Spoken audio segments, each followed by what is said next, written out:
Entitled Cheating Father Replaced Me with His New Gold Digger Wife and Her Kids Who Hate Me, Even. First story, entitled Cheating Father replaced me with his new gold digger and her kids, eventually abandoning me. Now I wonder why I resent him and stopped visiting him. When I was younger, I had a very good relationship with my dad. My parents divorced when I was an infant, but I spent weekdays with my mom and weekends with my dad. My dad and I were like best friends, and we had a simple routine every weekend where we'd get 5 Redbox movies to finish during the weekend. We'd go fishing, we'd play soccer, and we'd bike to this little secret playground near the zoo.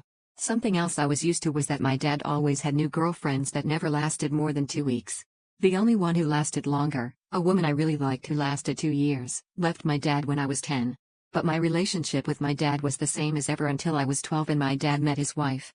This woman has 2 kids, one older and one younger than me.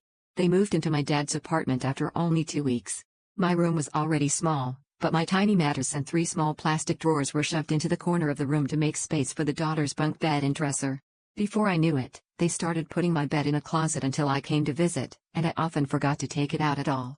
When my dad moved into a bigger house, the older sister got her own room while I had to share one with the younger sister every weekend. The 3 small drawers I had soon became just 1 drawer because the little sister wanted the other 2 for her toys. Slowly, I started visiting my dad less and less. Then everything went especially wrong when my dad got his girlfriend pregnant. After 1 year, they got married, and I didn't know that for a whole month because he didn't even tell me. I also didn't know my baby half-sister was born until weeks after she came home from the hospital. To make his new family happy, he started spoiling them and stopped paying child support for me and my mom. His wife is a jobless gold digger who only cooks, cleans, and shops. Her older daughter is having her college paid for by my dad, and the younger daughter is the definition of a 10-year-old Sephora kid. As for my half-sister, she is still a toddler but is clearly spoiled and hates the word no. The routine I used to have with my dad is now dead.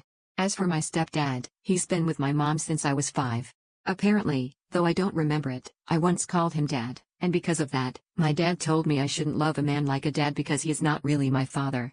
Apparently, that's why I started acting like I hated my stepdad.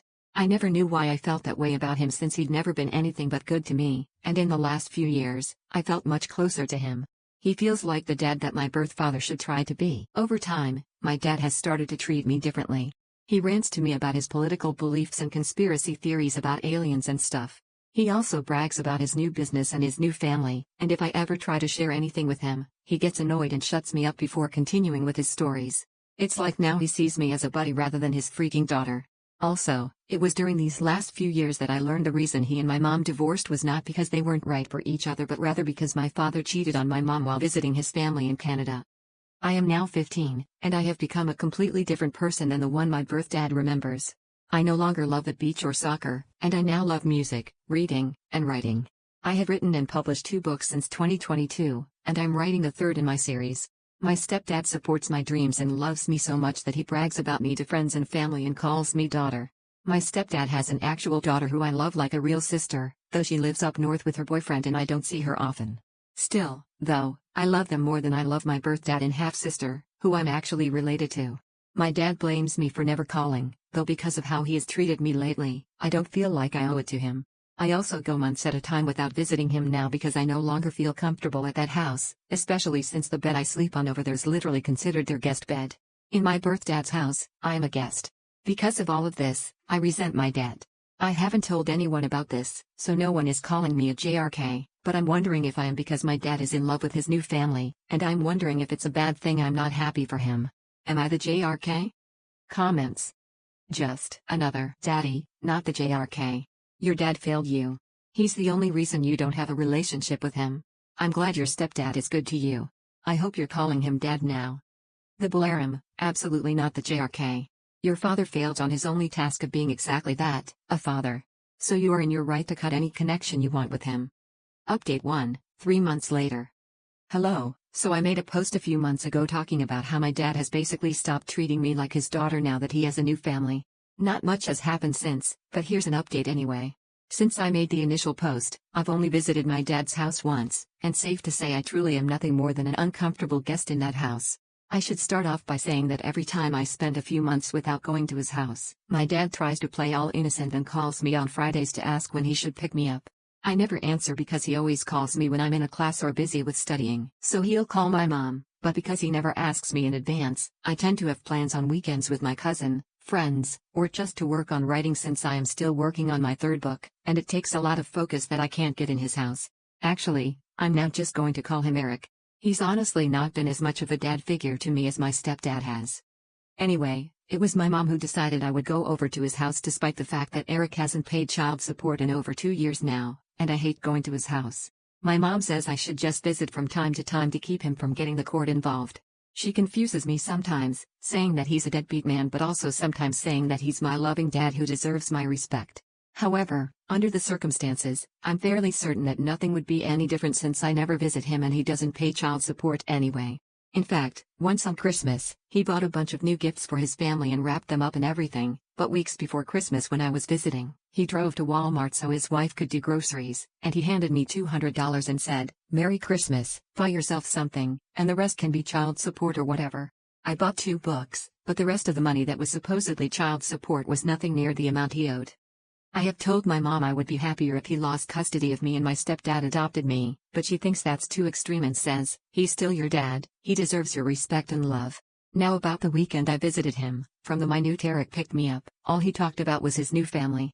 He talked about the older sister and her boyfriend, the younger sister and the shopping she does, and my half-sister, who can now talk a little bit. I stayed silent the whole ride until he asked a question about my school, and when I answered his question, he got frustrated and went into a conspiracy theory rant.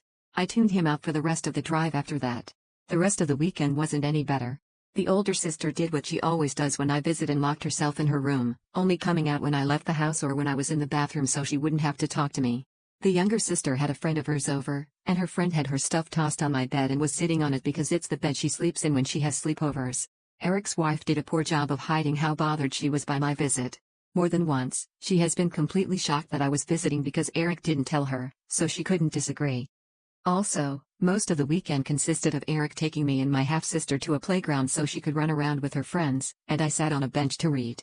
But I didn't have much time to myself since Eric kept leaving and told me to keep an eye on my half-sister, who is a wild and fussy kid.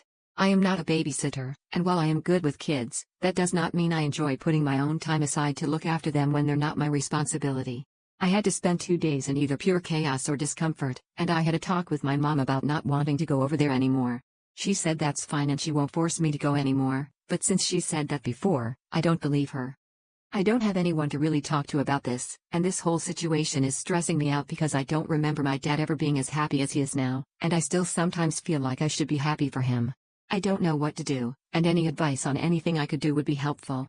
Everyone who's commented on my last post so far has said I'm not the jerk and that Eric isn't acting the way a dad should, but he still reaches out from time to time and says I'm his baby girl whom he loves. Honestly, I almost cry whenever he says that because it reminds me of how we used to be. Am I overthinking all of this or overreacting? What should I do? Am I the jerk here because I'm not happy for my dad? Comments. Catch Hefty 588772. You should tell your mom that the more she forces you to go to your dad's, the more it's going to ruin your relationship with her as she's not listening to what you want and how you feel. You should also tell her you no longer trust what she says as she has told you before that she will no longer force you into going, but she does it anyway. If you can't talk to your mom, have a one-on-one chat with your stepdad and see if he can help when it comes to your mom. Update. Hello everyone, it's only been a couple of days since my last post. Since then, I have taken the advice most of you have given me and I talked to my mom about how I don't want to keep being forced by her to visit Eric, my sperm donor, as most of you referred to him. Long story short, I'm not 100% sure she won't continue to send me over to Eric's house, but she did wind up sending him long texts chewing him out for not treating me right and telling him to step up and pay his child support. He didn't answer her, though, so I followed some other advice and wrote him a long text myself that detailed how I felt about his treatment of me the last few years. The thing is, as soon as I sent that text, he called me to yell at me, calling me spoiled and overdramatic. He said it's my fault we don't have a relationship since I never visit or talk to him anymore, and because I mentioned the unpaid child support, he said that I was only reaching out to him for money. I nearly cried during that phone call and wound up just hanging up on him. He sent some angry texts to my mother as well, but later that day, he left a voicemail on my phone saying, "Money is kind of tight for me right now. I'm completely broke. You know I love you, right?" The thing is that I know that's a lie because I'm always seeing my younger stepsister make TikTok videos showing off Sephora and other expensive crap he buys her all the time. I think I'm done trying, and some of you suggested asking my stepdad for help. I wish I could, but when I asked my mom again if he could adopt me, she said something that absolutely crushed me. Apparently, my stepdad himself said he doesn't feel like he should adopt me. My stepdad is a very kind and sympathetic man, but he's also extremely unconfrontational and thinks it would be like a SLP in the face to Eric if he adopted me. Also, because I noticed some confusion about this in the comments on my last update, the reason my parents divorced was because he cheated, but it wasn't with his current wife.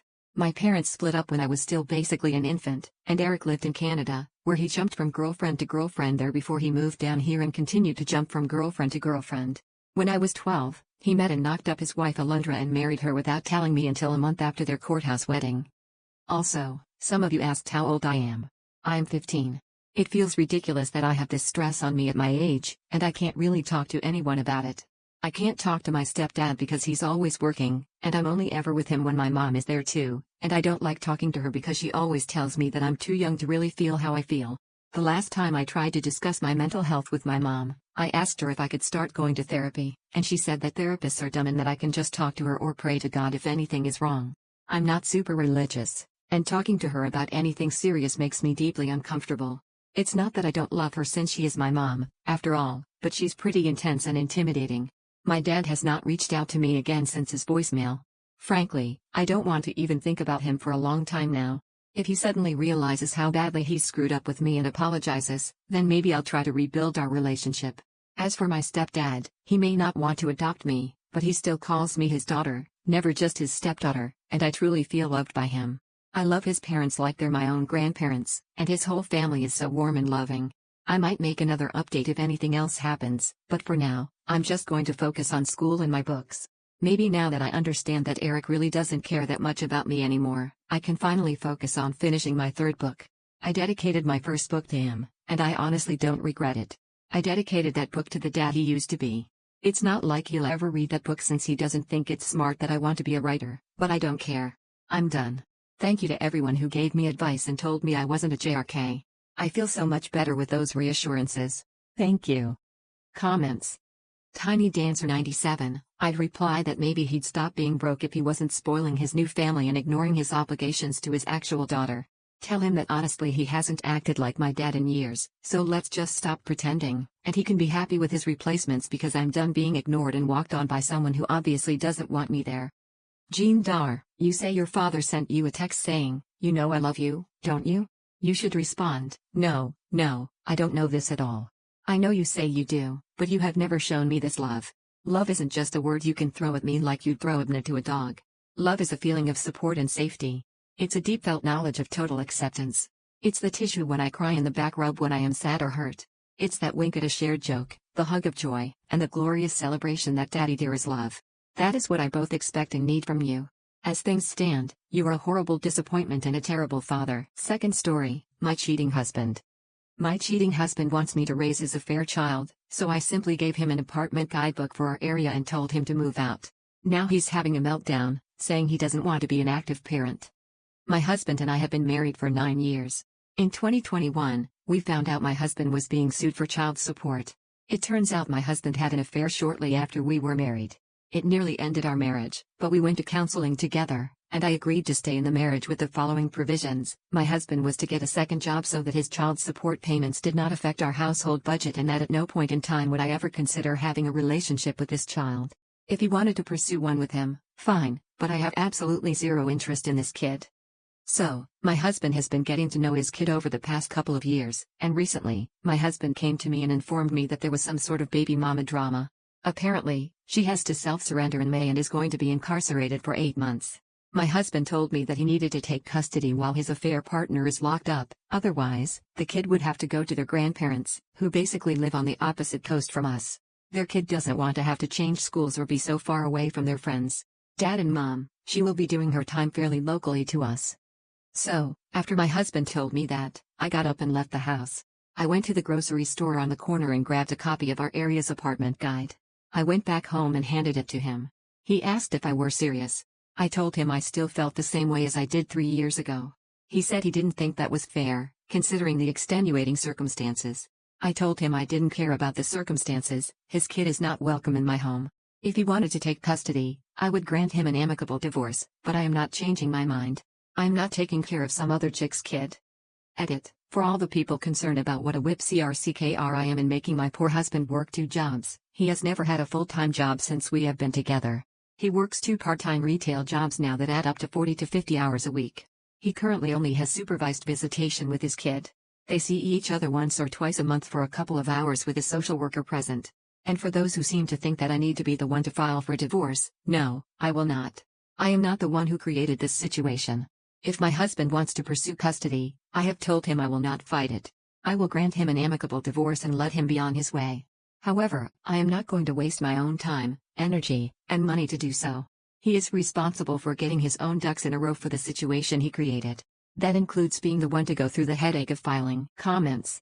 Major distance 4270. This marriage should have ended years ago. Verbal Quia. The counselor is too good at his job. Donal 123. You ever get in a cab and they take you the longest way because they get paid more the farther they go? Miss 11 years. The child will always be there. It seems like you should cut your losses and move on from this relationship. It is sad, but you will probably be happier in the long run. Charlotte, what's your reasoning for staying with your husband at this point? Up. Love and companionship? OP. Love and companionship. The affair and my boundaries about his affair child aside, we actually really do love each other. Z. The op did not mention if they have kids, but it doesn't sound like they do. If she asked her husband to get a second job to support his affair child, he wouldn't have any time or energy to spend any quality time with her and their kids. Then why keep a husband like that around? The child will be a hard wedge between them forever. OP. Divorce is hard. Move on with your life. OP. My husband was not working full-time hours when I requested he take on a second job. He now has 2 part-time jobs that equal full-time hours.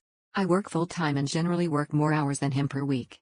Our time together has not been diminished by his working 2 jobs.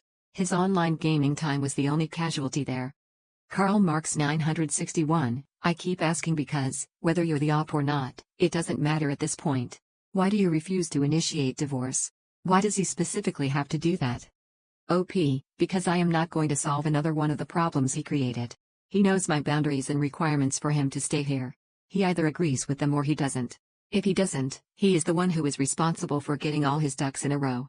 I won't fight the issue, I won't make things difficult for him.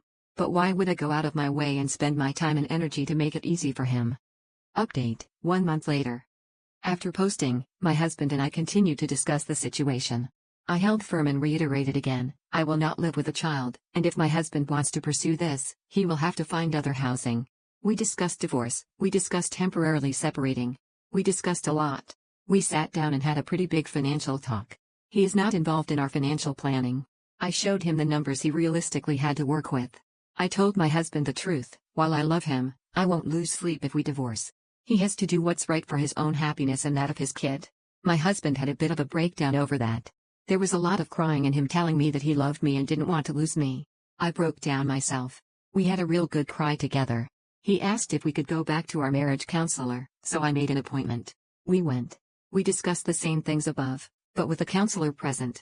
It basically boils down to my husband being very overwhelmed and conflicted about everything. He confessed he didn't really want to be an active parent but feels like he is supposed to. There's some deep stuff in there about his own family and race tied into that, so complicated emotions.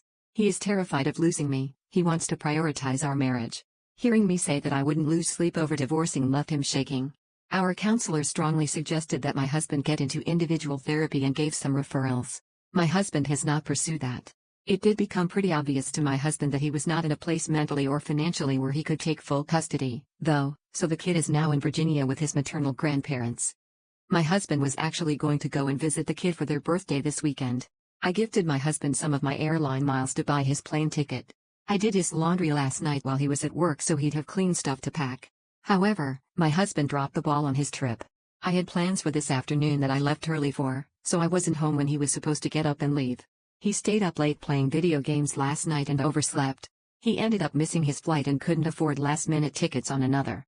He's in a pissy mood and is playing Elder Scrolls now, trying to get his mind off of it.